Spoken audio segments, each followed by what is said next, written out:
Have you ever found yourself replaying a moment of hurt, unable to let it go, even when you know it's weighing you down?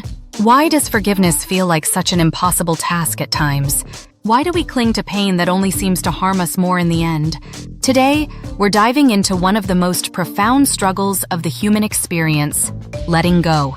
The philosophy of forgiveness isn't just about saying, "I forgive you." It's a deep journey into understanding why we hold on to hurt, what forgiveness truly means, and whether letting go is an act of strength or weakness.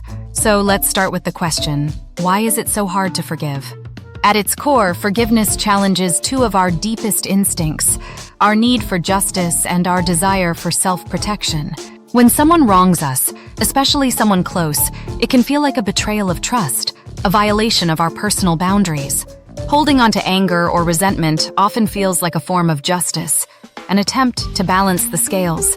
But ironically, this very instinct traps us in cycles of bitterness. In philosophy, forgiveness is often described as a voluntary act that overcomes the natural desire for vengeance or resentment. Philosophers like Friedrich Nietzsche saw forgiveness as an act of weakness, an abandonment of self-worth. Meanwhile, thinkers like Hannah Arendt and Martin Luther King Jr.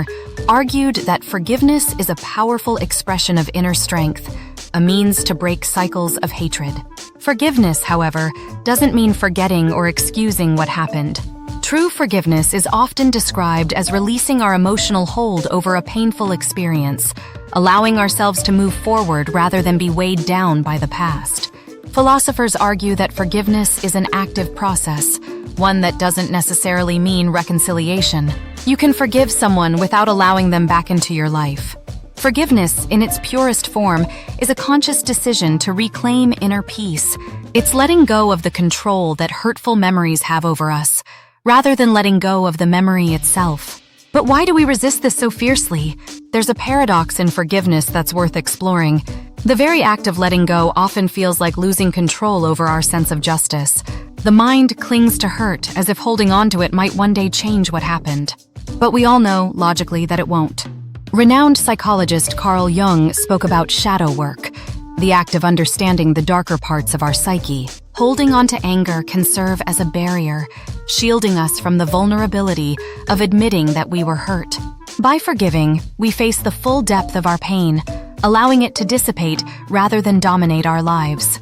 How to begin the journey of forgiveness. So how can we start forgiving? Here are some steps, inspired by both philosophical thought and psychological practices. 1. Acknowledge the hurt. Accept that you've been hurt without judgment or suppression. Recognizing pain is the first step toward healing. 2. Understand the other's perspective. This doesn't mean condoning their actions, but trying to see what may have motivated them can help lessen the intensity of anger. 3. Separate the person from the action. Remember that people are often flawed, just like us. This separation helps reduce bitterness. 4. Decide to let go. Forgiveness is an active choice.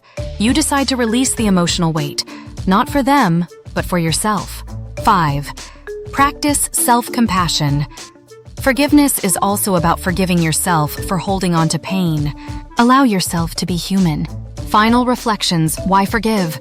Forgiveness isn't about weakness, nor is it about saying what happened was okay. Instead, forgiveness is a profound act of reclaiming your own peace, of choosing not to let past hurt dictate your present. Ultimately, forgiveness is one of the bravest choices we can make. In choosing to let go, we not only free ourselves, but also open the door to a more compassionate, resilient self. If this journey resonates with you, or if you're struggling with forgiveness, remember that it's a path you take for your own well-being. Letting go doesn't change the past, but it can change your future. Thanks for watching, and if you enjoyed this video, don't forget to like, share, and subscribe for more thought-provoking content.